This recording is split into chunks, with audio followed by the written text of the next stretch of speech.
Bismillahirrahmanirrahim. Assalamualaikum warahmatullahi wabarakatuh. Yang terhormat, Bapak Dedi Nurjamil selaku dosen pengampu mata kuliah Seminar Pendidikan Matematika dan rekan-rekan KRSC yang saya cintai dan juga saya banggakan.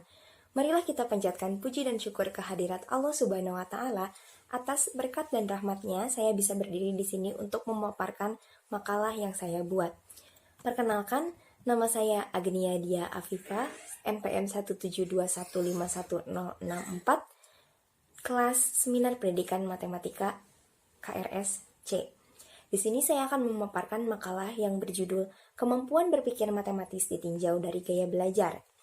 Namun sebelumnya, ada 6 topik yang akan saya bahas, yaitu latar belakang, rumusan masalah, tujuan dan manfaat makalah, kemampuan berpikir logis yang di dalamnya memiliki 4 subbab, yaitu pengertian, karakteristik, indikator, dan contoh instrumen untuk menguji kemampuan berpikir logis. Yang kelima itu ada gaya belajar, yang di dalamnya ada 3 subbab, ada pengertian, indikator, dan juga contoh instrumen untuk menentukan jenis gaya belajar. Dan yang terakhir atau yang keenam itu ada kemampuan berpikir logis ditinjau dari gaya belajar siswa atau hubungan antara kemampuan berpikir logis dengan gaya belajar. Langsung saja kita masuk ke pembahasan yang pertama, yaitu latar belakang. Latar belakang dari makalah saya yaitu dalam Peraturan Menteri Pendidikan Nasional Nomor 22 Tahun 2006 tentang standar isi disebutkan bahwa mata pelajaran matematika perlu diberikan kepada semua siswa mulai dari sekolah dasar untuk membekali siswa dengan kemampuan berpikir logis, analitis, sistematis, kritis, dan kemampuan bekerja sama dengan orang lain. Nah, dari peraturan menteri tersebut disebutkan bahwa kemampuan berpikir logis menjadi salah satu tujuan dari pembelajaran. Nah, berarti kemampuan berpikir logis ini merupakan suatu kemampuan yang dirasakan penting. Mengapa sih kemampuan berpikir logis ini menjadi penting? Alasannya karena dalam kemampuan berpikir logis, siswa diminta untuk melogikakan sesuatu hal, entah itu apapun dan sekecil apapun, kita perlu melogikakannya. Pengelogikaan ini dimaksudkan agar siswa mampu menyelesaikan permasalahan yang ada. Permasalahan ini tentunya bukan hanya permasalahan yang menuntut hafalan semata, tetapi juga permasalahan yang lebih kompleks daripada hafalan.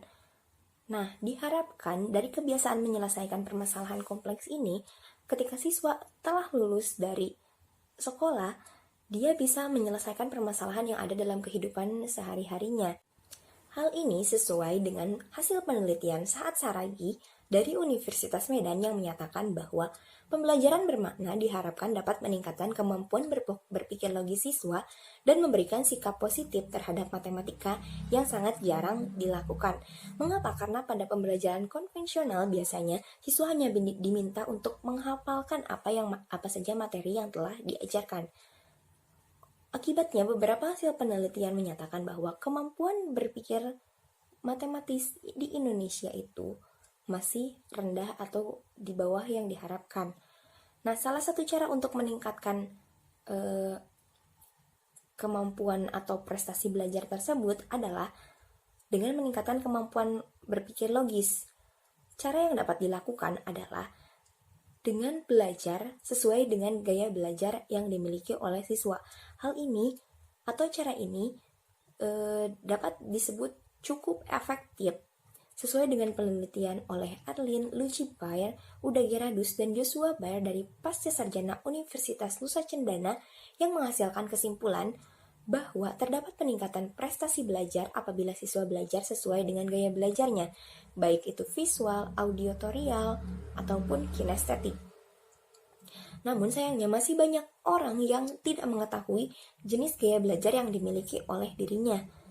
Oleh karena itu, makalah ini akan membahas mengenai kemampuan berpikir logis matematis dan juga jenis gaya belajar, disertai contoh instrumen untuk menentukan jenis gaya belajar dan sejauh mana kemampuan berpikir logis yang dimiliki oleh pembaca atau siswa. Nah, Dari latar belakang tadi diperoleh beberapa rumusan permasalahan, yaitu apa yang dimaksud dengan kemampuan berpikir logis matematis, apa yang dimaksud dengan gaya belajar, apa saja jenis dari gaya belajar, dan bagaimana hubungan antara gaya belajar dengan kemampuan berpikir logis matematis siswa. Adapun tujuan dari pembuatan makalah ini yaitu untuk mengetahui apa yang dimaksud dengan kemampuan berpikir logis matematis, untuk mengetahui apa yang dimaksud gaya belajar, untuk mengetahui apa saja jenis dari gaya belajar, dan untuk mengetahui hubungan antara gaya belajar dengan kemampuan berpikir logis matematis. Dan manfaat pembuatan makalah ini adalah mengetahui dan memahami kemampuan berpikir logis matematis, mengetahui dan memahami jenis dari gaya belajar, menentukan jenis gaya belajar yang dimiliki oleh pembaca atau siswa, dan memahami hubungan antara gaya belajar dengan kemampuan berpikir logis matematis. Nah, untuk pembahasan poin yang keempat, yaitu kemampuan berpikir logis matematis, sekarang kita masuk ke subbab pertama, yaitu pengertian. Kemampuan berpikir logis matematis. Kemampuan berpikir logis ini terdiri dari 3 kata, yaitu kemampuan, berpikir, dan logis. Ketiganya ini saling berkaitan. Kita mulai dengan kemampuan. Apa yang dimaksud dengan kemampuan? Kemampuan merupakan sesuatu hal yang dimiliki manusia sejak dia lahir. Kemampuan ini berkaitan dengan kapasitas individu untuk melakukan beragam tugas dalam suatu pekerjaan. Nah, lalu apa itu berpikir? Berpikir merupakan ciri khas atau hal yang membedakan manusia dengan makhluk lainnya. Berpikir ini, ada beberapa pendapat mengenai berpikir. Yang pertama itu pendapat dari Khadijah pada tahun 2006 dalam buku psikologi mengartikan bahwa proses saat otak mengolah informasi secara mental atau kognitif disebut berpikir. Nah, yang perlu digarisbawahi dari pendapat Khadijah ini, berpikir merupakan proses saat mengolah informasi secara mental atau kognitif. Disebutkan di sana bahwa prosesnya itu mengolah informasi. Lantas informasi seperti apa yang digunakan untuk berpikir atau menjadi bahan berpikir ini? Kita tahu bahwa dalam kegiatan sehari-hari atau dalam aktivitas sehari-hari tidak lepas dari proses berpikir. Artinya, bahan atau informasi dari proses berpikir ini adalah segala aktivitas yang bisa ditangkap oleh panca indera yang diharapkan dapat bermanfaat bagi pemikir untuk memutuskan suatu persoalan. Nah, hasil tangkapan itu disebut dengan informasi yang kemudian diolah secara mental atau kognitif, seperti itu. Selanjutnya ada pendapat dari Saragi tahun 2011, berpikir merupakan suatu proses yang melibatkan pengetahuan atau pengalaman diri untuk menemukan kebenaran atau pengetahuan yang benar. Proses tersebut dimulai dari rasa ingin tahu manusia yang lebih.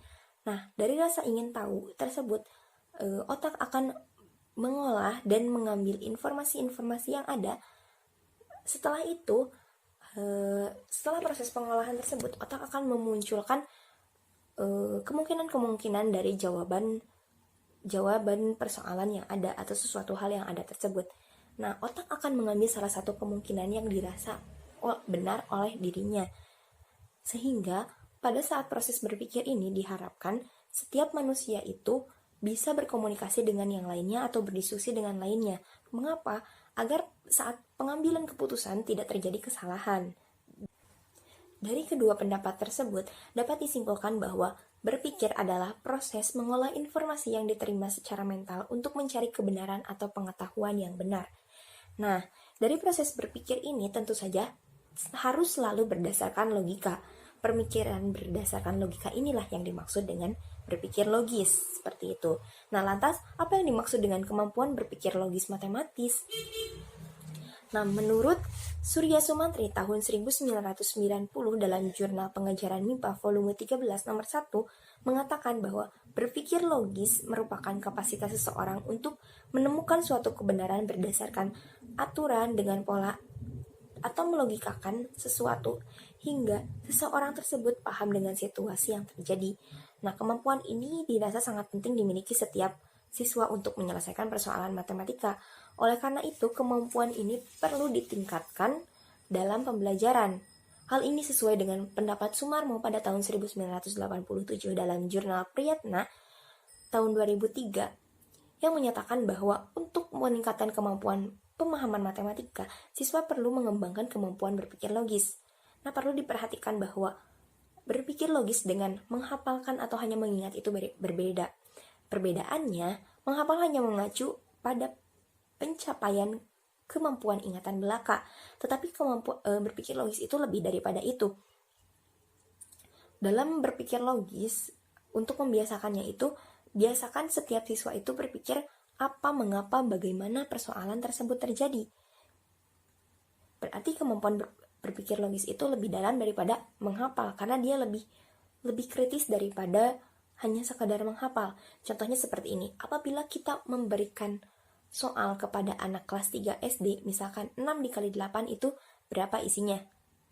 Nah, orang yang hanya menghafalkan atau siswa yang hanya menghafalkan itu akan secara langsung menjawab bahwa jawabannya 48, sudah sampai sana. Tapi jika siswa tersebut telah memiliki kemampuan berpikir logis, selain dia menjawab bahwa jawabannya itu 48, dia akan mencari tahu, dia akan berpikir juga mengapa jawabannya itu 48, bukan 72, seperti itu. Nah, dari pembahasan tadi mengenai beberapa pendapat mengenai kemampuan berpikir logis, dapat disimpulkan bahwa berpikir logis matematis adalah kemampuan mengambil keputusan menurut aturan logika serta cara menyelesaikan permasalahan dalam matematika disertai pemikiran alasan dari penyelesaian tersebut. Nah, sekarang kita masuk ke karakteristik dari kemampuan berpikir logis matematis.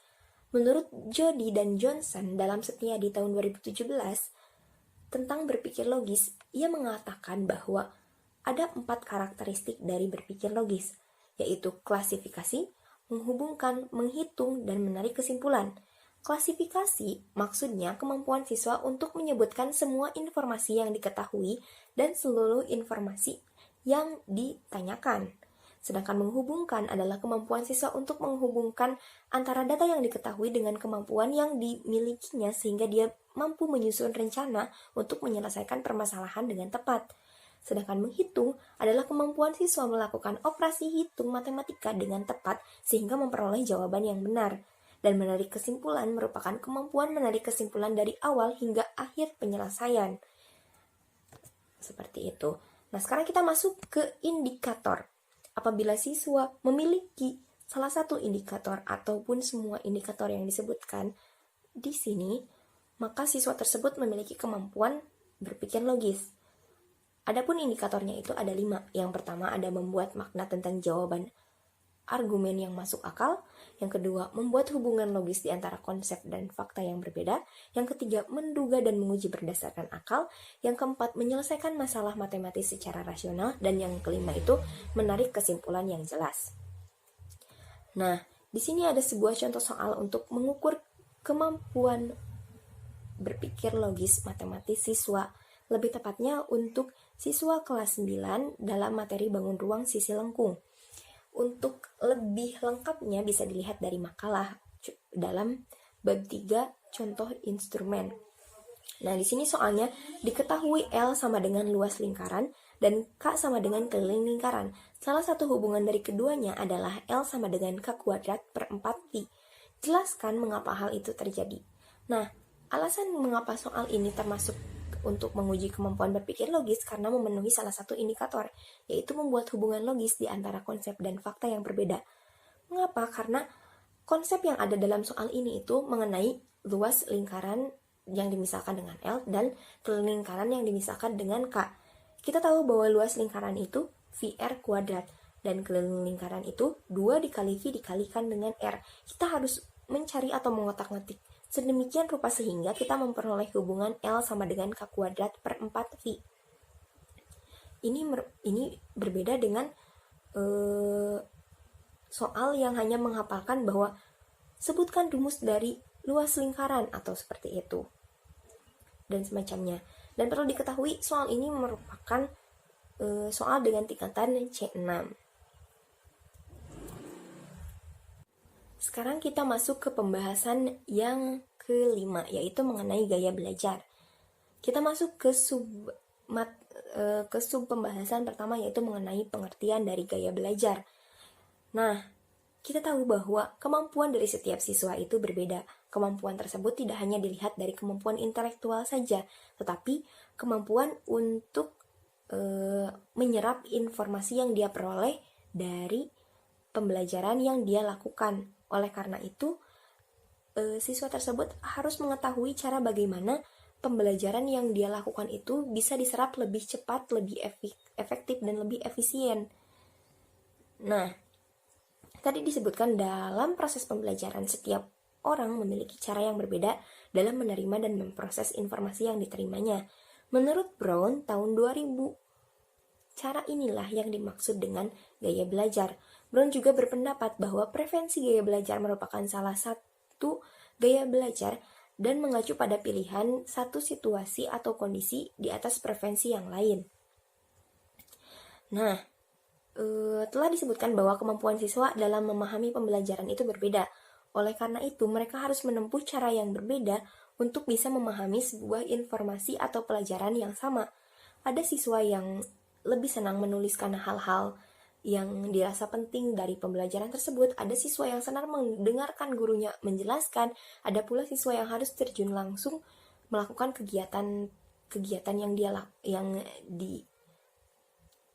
dilaksanakan oleh gurunya atau kegiatan apapun itu agar dia lebih mengerti dari pembelajaran yang dia lakukan. Nah, ada juga pendapat lain, yaitu menurut Brumwood pada tahun 1998, kondisi atau situasi belajar yang disukai oleh pembelajar disebut gaya belajar. Pendapat ini mirip dengan pendapat yang dikemukakan oleh Willis pada tahun yang sama, yaitu 1998, yang mengatakan bahwa kebiasaan belajar yang disenangi oleh pembelajar merupakan pengertian dari gaya belajar. Nah, dari cara belajar yang disukainya itu, maka siswa akan lebih nyaman untuk menyerap informasi dan lebih cepat menyerap informasi yang dia peroleh. Karena lebih cepat menyerap informasi, dia akan menjadikannya suatu kebiasaan belajar. Nah, contohnya seperti ini. Saya kalau misalkan belajar, saya selalu menuliskan poin-poin penting yang saya rasa dalam pembelajaran tersebut. Nah, tidak semua orang dapat belajar seperti saya. Karena setiap siswa pada umumnya akan sulit memproses informasi dalam suatu cara yang dirasa tidak nyaman bagi mereka. Oleh karena itu, setiap orang itu tidak berhak memaksakan suatu gaya belajar yang dimilikinya untuk dikuasai oleh orang lain atau diikuti oleh orang lain, seperti itu. Ada juga pendapat lain, yaitu kemampuan mengkombinasikan, menyerap, mengatur, dan mengolah informasi merupakan pengertian gaya belajar menurut De Porter dan Hernacki pada tahun 2000. Nah, untuk memahami suatu pembelajaran, tentu saja perlu dikumpulkan informasi-informasi yang ada dalam kegiatan tersebut. Informasi yang terkumpul tidak akan bermakna apabila kita tidak mengolahnya. Oleh karena itu, diperlukan kemampuan untuk mengolah dan mengatur informasi agar informasi itu menjadi bermakna untuk pembelajaran. Kemampuan mengkombinasikan dari menyerap, mengatur, dan mengolah ini perlu ditingkatkan setiap siswa agar mudah memahami pembelajaran. Karena umumnya kemampuan tersebut dimiliki siswa dengan cara yang berbeda. Salah satu contoh kegiatan untuk meningkatkan kemampuan tersebut adalah dengan berlatih bersama dengan cara atau gaya belajar yang dimiliki oleh orang lain, atau singkatnya cara untuk melatihnya itu dengan belajar bersama dengan orang yang memiliki gaya belajar yang sama, seperti itu.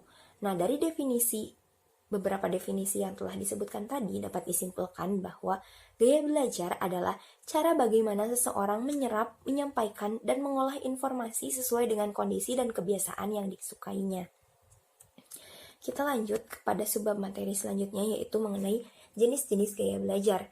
Menurut De Porter dan Hernacki pada tahun 2000, dalam buku Quantum Learning dipaparkan ada 3 jenis modalitas gaya belajar, yaitu visual, auditorial, dan kinestetik. Untuk visual, ciri utamanya yaitu mereka kesuksesan belajarnya itu apabila mereka mampu mengingat apa yang mereka lihat. Jadi penglihatan ini memegang peranan penting dalam pelajaran. Ini merupakan gaya belajar pendidikan konvensional. Umumnya untuk orang yang memiliki gaya belajar visual dalam pembelajarannya itu mereka cenderung menuliskan apa yang dirasa mereka itu penting, serta apabila mereka membaca, mereka selalu menggarisbawahi atau memberikan tanda apa yang menjadi poin penting dari bacaan mereka, seperti itu.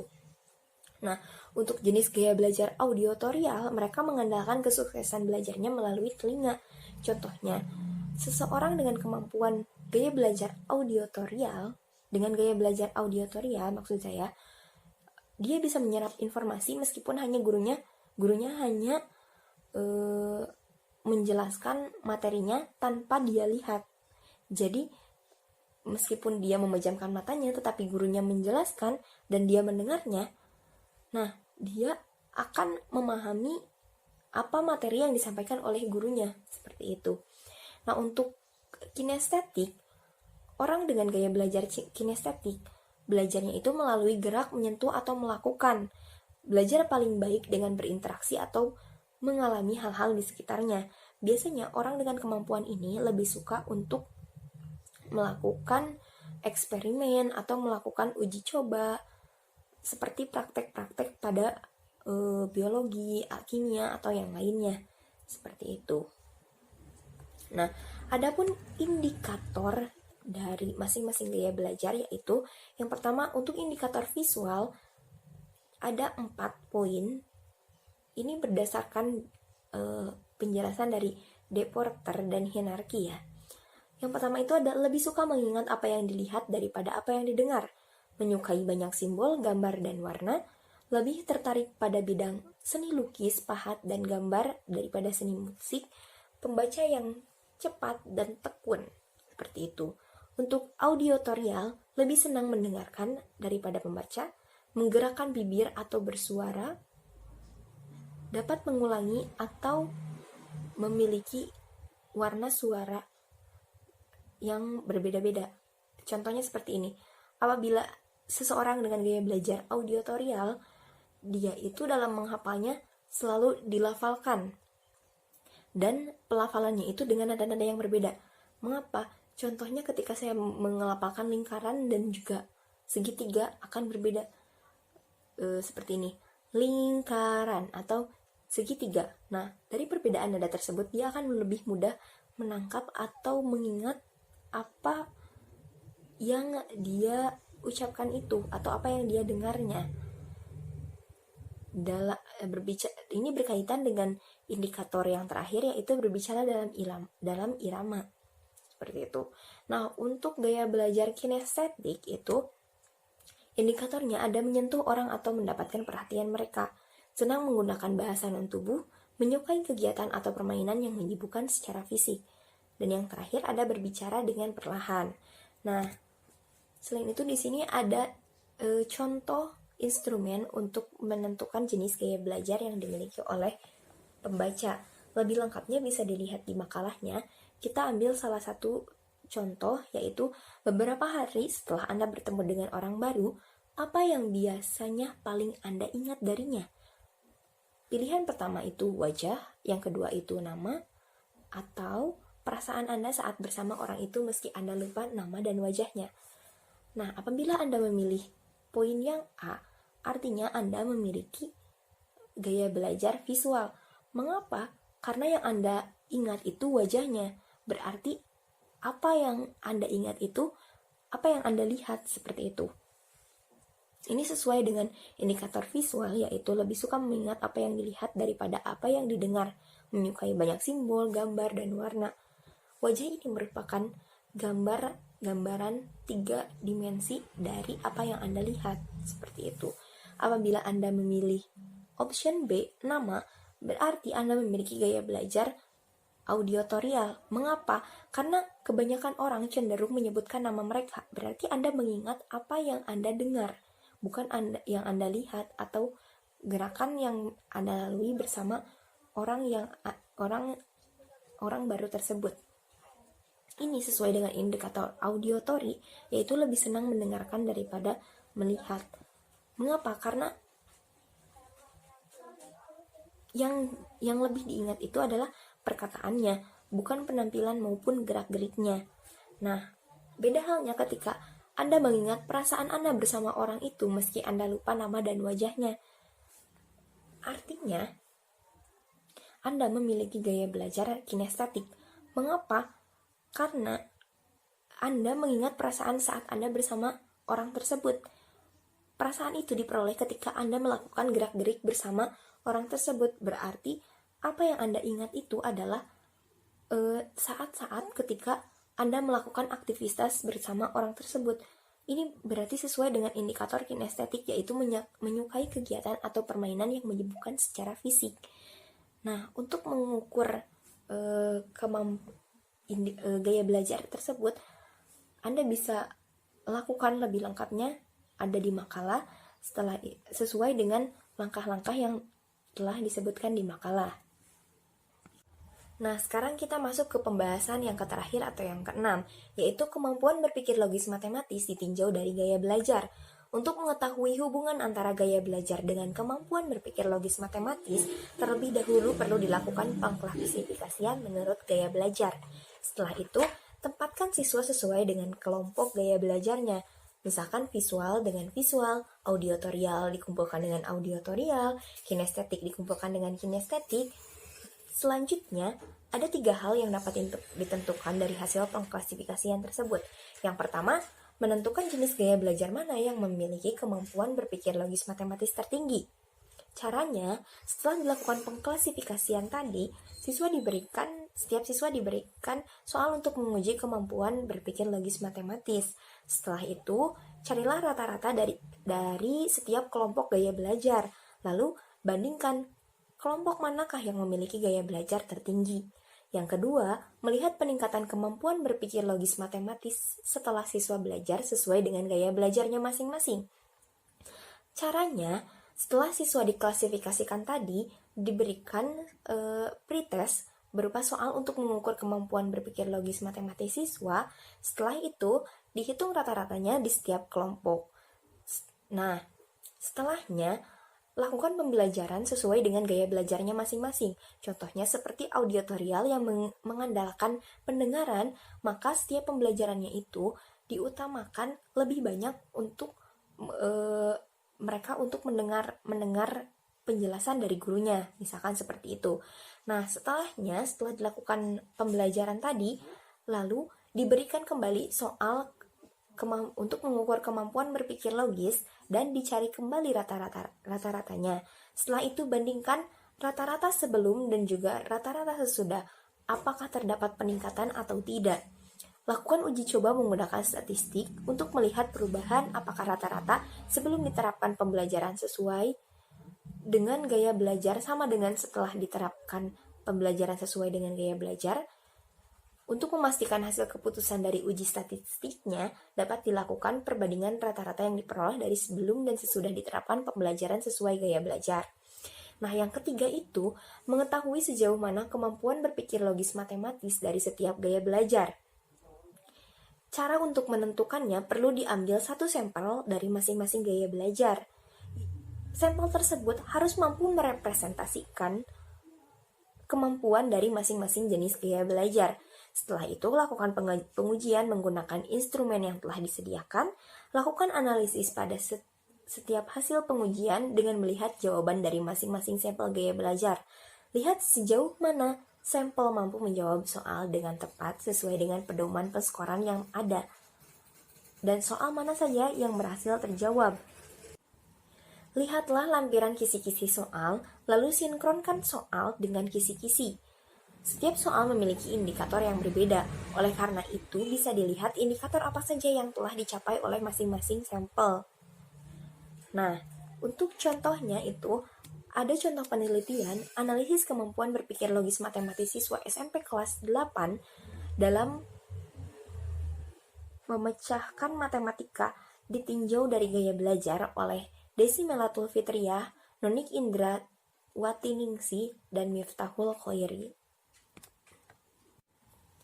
Kesimpulannya, kemampuan berpikir logis matematis adalah kemampuan mengambil keputusan menurut aturan logika serta cara menyelesaikan permasalahan dalam matematika disertai pemikiran alasan dari penyelesaian tersebut. Sedangkan gaya belajar adalah cara bagaimana seseorang menyerap, menyampaikan, dan mengolah informasi sesuai dengan kondisi dan kebiasaan yang disukainya. Gaya belajar ini terbagi menjadi 3, visual yang mengandalkan penglihatan, auditorial yang mengandalkan pendengaran, dan kinestetik yang mengandalkan gerak tubuh untuk mengingat. Nah, untuk mengetahui hubungan antara gaya belajar dengan kemampuan berpikir logis, terlebih dahulu dilakukan pengklasifikasian menurut gaya belajar. Setelah itu, dilakukan penempatan siswa sesuai dengan kelompok gaya belajarnya.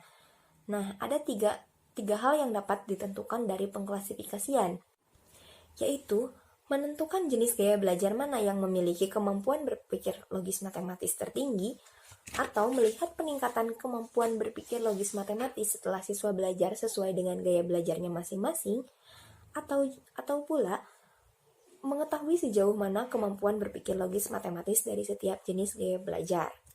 Nah, sekian presentasi yang dapat saya sampaikan. Mohon maaf apabila ada kesalahan. Wassalamualaikum warahmatullahi wabarakatuh.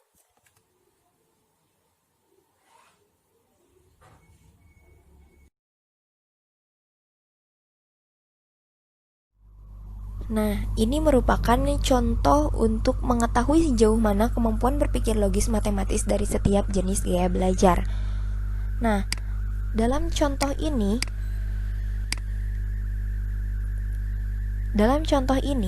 mereka mengambil masing-masing satu sampel yang mampu merepresentasikan dari masing-masing jenis gaya belajar.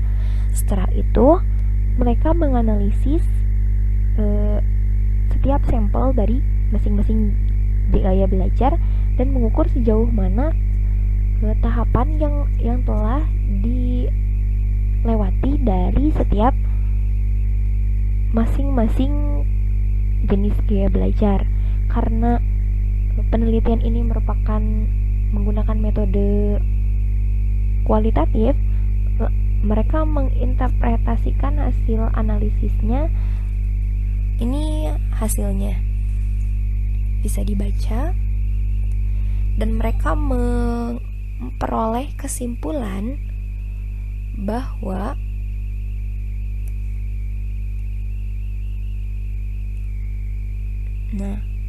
subjek bergaya belajar visual memiliki kemampuan berpikir logis, yaitu pada tahap klasifikasi, tahap menghubungkan, tahap menghitung, dan tahap menarik kesimpulan. Subjek bergaya belajar auditory memiliki kemampuan berpikir logis, yaitu pada tahap klasifikasi, tahap menghubungkan, tahap menghitung, dan tahap menarik kesimpulan. Sedangkan subjek bergaya belajar kinestetik memiliki kemampuan berpikir logis, yaitu pada tahap klasifikasi, tahap menghubungkan, dan tahap menarik kesimpulan.